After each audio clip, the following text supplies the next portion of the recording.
C'est Pierre-Yves Bournazel, candidat à la mairie de Paris, que je remercie de faire ce oui-non. Êtes-vous d'accord pour amorcer le droit d'inventaire du sarkozysme que réclame François Fillon? On peut toujours faire un droit d'inventaire, oui. On dit que vous l'auriez soutenu, Jean-Louis Borloo, s'il s'était présenté à Paris, c'est vrai? Non. Vous dites volontiers vouloir être un maire à temps plein, pas un maire tremplin. Ça vise votre principale concurrente NKM? Non, pas spécialement. Pas spécialement, mais pas... Pourquoi pas? Pourquoi pas? Voilà. Êtes-vous conscient de votre déficit de notoriété? Oui. Vous avez le soutien affiché du sénateur Pierre Charon. C'est plus un atout qu'un handicap? C'est un atout. Vous avez voté le Vélib, le tramway, la voie sur berge, le Pacs en mairie. Vous êtes sûr de ne pas vouloir voter Anne Hidalgo? J'ai pas voté les voies sur berge, je me suis abstenu et je voterai pas Anne Hidalgo et je la battrai. Et pourquoi? Puisque vous êtes quand même d'accord avec beaucoup de mesures emblématiques de l'administration de Delanoë. Je ne suis pas un homme sectaire, je suis un homme constructif et l'intérêt de Paris passera toujours devant les intérêts politiciens. Et ça me donne plus de légitimité et plus de force pour critiquer ce qui ne va pas dans la gestion de Delanoë. Et qu'est-ce qui ne va pas essentiellement? Les deux, trois thèmes qui vous semblent les plus... La galère du logement, l'accessibilité des métros, les gardes d'enfants, la vie quotidienne est devenue plus difficile. Alors, on va revenir sur, d'abord, ce soutien à Jean-Louis Borloo qu'on vous prête s'il était venu, c'est pas vrai? Non, c'est pas vrai. J'ai de l'estime pour Jean-Louis Borloo, mais j'ai décidé d'être candidat il y a maintenant un mois. J'irai jusqu'au bout.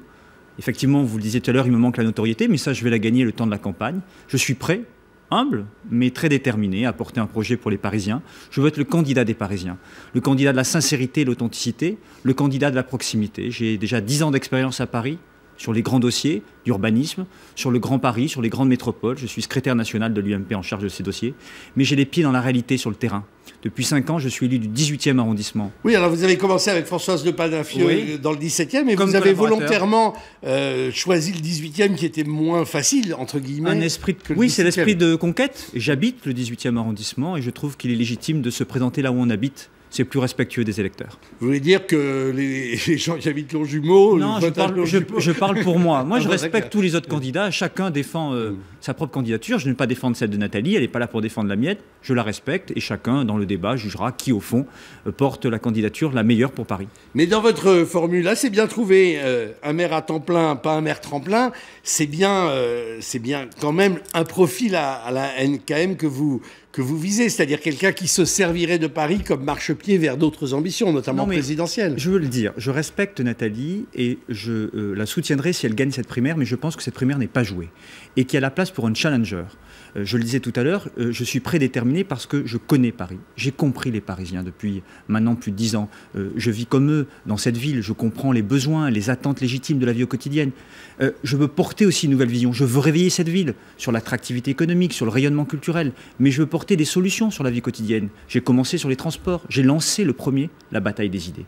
Le seul pour l'instant à avoir dit que je souhaitais à terme des transports 24 heures sur 24 à Paris, à avoir lancé l'idée d'un écopass pour favoriser les véhicules non polluants, celui qui a dit qu'il faudrait construire des ascenseurs ou les rénover pour les bouches de métro, pour l'accessibilité des transports, celui qui a dit qu'il était favorable à la libéralisation des taxis, car il est indigne qu'une grande capitale internationale comme Paris, on ne puisse pas trouver 24 heures sur 24 ou 7 jours sur 7 des taxis à certains endroits de la ville. C'est vrai que c'était une mesure dans le rapport Attali et que même Nicolas Sarkozy a reculé. Oui, mais moi, je veux avoir le courage de dire la vérité dans cette campagne et de porter des mesures qui changent la vie de nos concitoyens, changent la vie des Parisiens. Je veux être le candidat aussi qui porte des projets et qui soit sincère et authentique et qui, au fond, je veux être le candidat des Parisiens. Quand Christian Jacob dit, peut-être un petit peu traumatisé par la primaire, il y a de quoi, finalement, si Rachida et Nathalie s'entendent, la primaire est peut-être plus nécessaire. Vous prenez ça mal, j'imagine? Je pense que c'est une plaisanterie. Ah, mais il n'avait pas l'air de plaisanter, Christian. Moi, je pense qu'il faut être sérieux. Quand on annonce une primaire, c'est-à-dire qu'on définit une règle du jeu, la démocratie et la transparence, on ne choisit pas le casting. Je suis peut-être un jeune de 35 ans, je suis peut-être élu du 18e arrondissement, qui est un arrondissement secondaire, simplement 204 000 habitants. J'y fais un travail depuis maintenant 5 ans, j'ai tissé un lien de confiance avec les habitants. Eh bien, je suis très déterminé et rien ni personne ne m'arrêtera jusqu'à l'esprit de conquête des Parisiens. Si on vous dit c'est très cher, c'est très difficile, parce que l'UMP est quand même un petit peu traumatisé par la question de la primaire, il faudra que ce soit irréprochable en termes d'organisation. Bien sûr, il faut que ce soit irréprochable, mais ça, c'est les organisateurs. Moi, je suis candidat. Donc mon travail, c'est d'aller à la rencontre des Parisiennes et des Parisiens, c'est d'aller défendre mon projet, mon parcours, mon profil. Ce n'est pas d'organiser, je souhaite simplement que les règles de la démocratie et la transparence soient totales.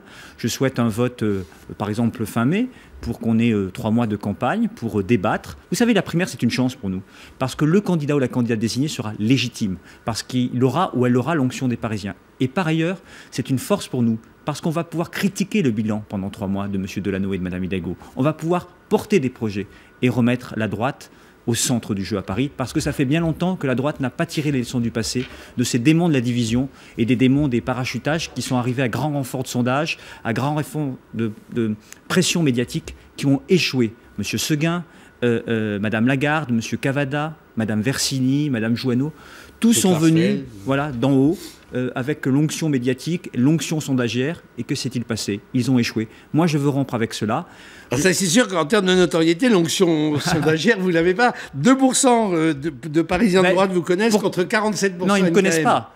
Il y en a un peu plus qui voteraient pour moi alors que je commence juste et que je suis soi-disant le petit candidat. Mais petit, il peut devenir grand. Je veux prouver dans cette campagne, la primaire est une chance parce que ça peut être le mérite, la compétence et le talent qui peuvent s'affirmer. S'il y avait une commission nationale d'investiture, je n'ai aucune chance. Parce que moi, je ne serai pas dans les accords secrets, les accords discrets, les cooptations, les héritages. Mais Paris, on ne s'hérite pas. Paris se conquiert. Paris se mérite. Moi, j'ai tiré la leçon de Bertrand Delanoë en 2000. 2%, il a commencé dans les sondages.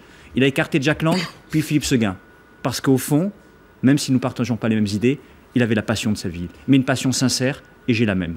Pierre Charon est sénateur, c'est un de vos plus ardents soutiens. Je vous demandais de façon un petit peu ironique si c'était un atout ou un handicap. Vous m'avez répondu un atout. Je dis handicap parce que on sait les démêlés qu'il a eu avec l'UMP de Paris. Si c'était vous, c'est un grand coup de pied dans la fourmilière de certaines baronnies, de personnalités installées depuis longtemps. C'est ça aussi, vous aimeriez rénover d'un grand coup l'UMP parisienne? C'est certain que je suis le candidat du renouvellement, du renouveau, de la sincérité, l'authenticité, de la proximité. C'est vrai que ça permettrait un certain nombre de changements à droite. Mais je veux les rassurer. Si aucun baron important de l'ouest de Paris ne me soutient aujourd'hui, je saurai les rassembler, les fédérer lorsque je serai désigné, parce que moi, ce qui m'importe, c'est de gagner l'année prochaine. Alors, une question, et c'est la dernière de politique plus générale. François Fillon a amorcé ce fameux droit d'inventaire, à la fois sur son propre bilan et celui de Nicolas Sarkozy, puisqu'ils sont liés. Ça vous choque pas? Vous êtes d'accord avec cette démarche? Mais je ne suis pas contre le droit d'inventaire, parce qu'on peut voir aussi les choses positives. Et moi, je garde plutôt un avis positif de l'action de Nicolas Sarkozy. Un président de la République courageux, qui a réformé ce pays, la réforme des retraites, qui a su gérer la crise. Mais il n'y a pas de tabou à voir ce qui n'a pas fonctionné. Et je vais vous dire, le droit d'inventaire va permettre de dire « j'ai été sarkozyste, je le suis et je le serai ». Pierre-Yves Bournazel, merci. L'info continue sur LCI.